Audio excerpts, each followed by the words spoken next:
The Valero Alamo Bowl between Washington and Texas. Texas 4-point favorite here, over under 67.5.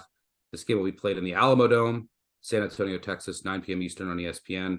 Obviously, location favors Texas being in the state of Texas, but Texas has the more meaningful opt-outs, including arguably the best running back in the country, Bijan Robinson. Also, running back Roschon Johnson. Your third string running, you're down to your third string running back who's like really small, more your bell cow here is probably going to be a freshman or two. Also, linebacker Demarion Overshown, and their depth at linebacker is really weak. Washington, meanwhile, looks like everyone's going to play. Michael Penix wants to play in a bowl, going to come back, and they finished red hot. They finished as hot as anyone in the country. Location favors Texas, but opt-outs favor Washington. I think motivation favors Washington. Coaching favors Washington. And then from a matchup perspective, the Texas run defense was great all year. Doesn't really matter here. Washington doesn't run the ball. And yeah, Washington can throw the ball in Texas here. I think they'll have success doing so. Now, Washington, they're one of those pass-heavy teams in the country.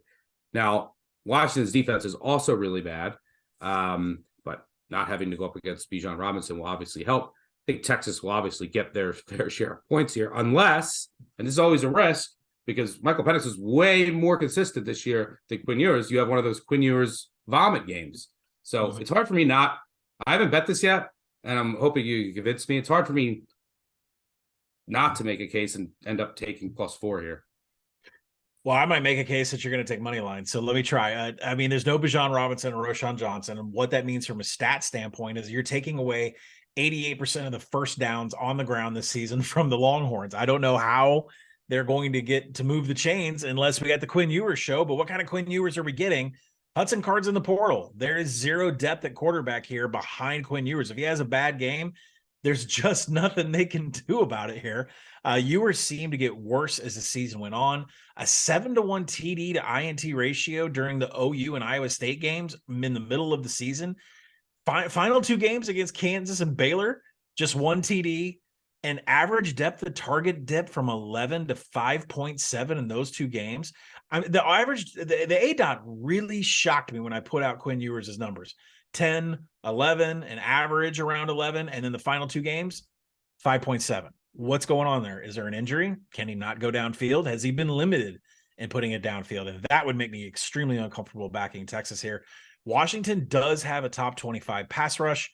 Ewers didn't have a single TD when he was under pressure this season. He had double the turnover-worthy plays. Then he had big-time throws when he had a crowded pocket. He just can't handle pressure. Maybe it's a freshman thing.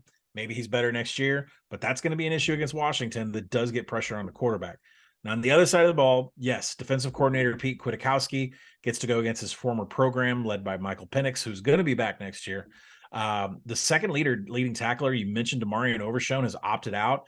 Linebacker Jalen Ford is practicing, but he's also on the opt-out list, which, gets warmer every day from what I hear. And the Texas defense massively improved this season, but you already mentioned stopping the rush, getting pressure on the quarterback. That is how Texas was able to stay in the game and almost beat Alabama back in September, but it's just not going to matter here.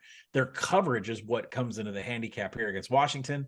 63rd, very poor marks from the linebackers that are now missing Demarion Overshown.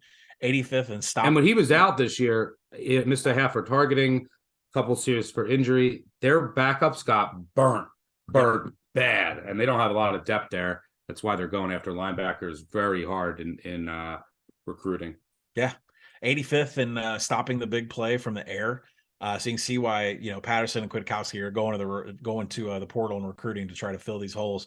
It is, I think, what makes this stuck, what I could sell you on to get you on the Washington side. This is a zone-based defense from Kwiatkowski. Nearly 75% of the snaps this season, Texas has run zone coverage.